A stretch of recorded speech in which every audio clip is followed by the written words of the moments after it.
Cough syrup আতঙ্কে দেশবাসী। শিশুদের শরীরে রোগ প্রতিরোধ স্বাভাবিক কারণেই কম থাকে, ফলে শিশুদের জ্বর সর্দি কাশি লেগেই থাকে।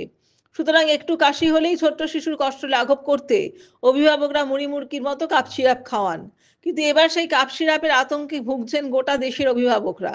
কারণ সম্প্রতি অসুস্থ শিশুরা ডাক্তারদের দেয়া কাপ সিরাপ খেয়ে আরো অসুস্থ হয়ে পড়ে, তাদের মধ্যে কয়েকজন মারাও যায়।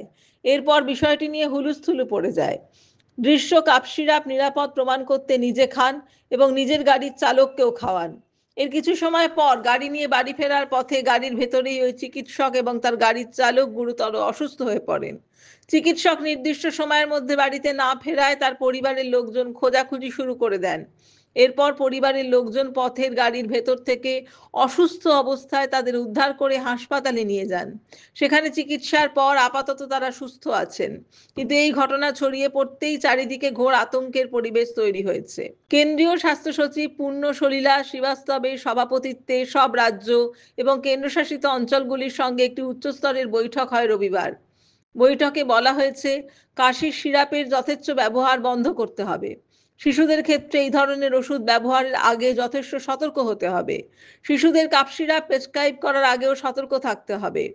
ওষুধের গুণগত মান নিরাপত্তা নিশ্চিত করতে হবে।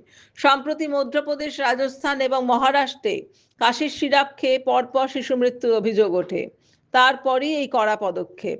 মধ্যপ্রদেশে ইতিমধ্যেই কোল্ড ড্রিফ নামে ওই কাশির সিরাপকে নিষিদ্ধ ঘোষণা করা হয়েছে। মিটিংয়ে রাজ্যগুলিকে পরামর্শ দেওয়া হয়েছে, শিশুদের মধ্যে কাশির সিরাপের যুক্তিসঙ্গত ব্যবহার করতে হবে।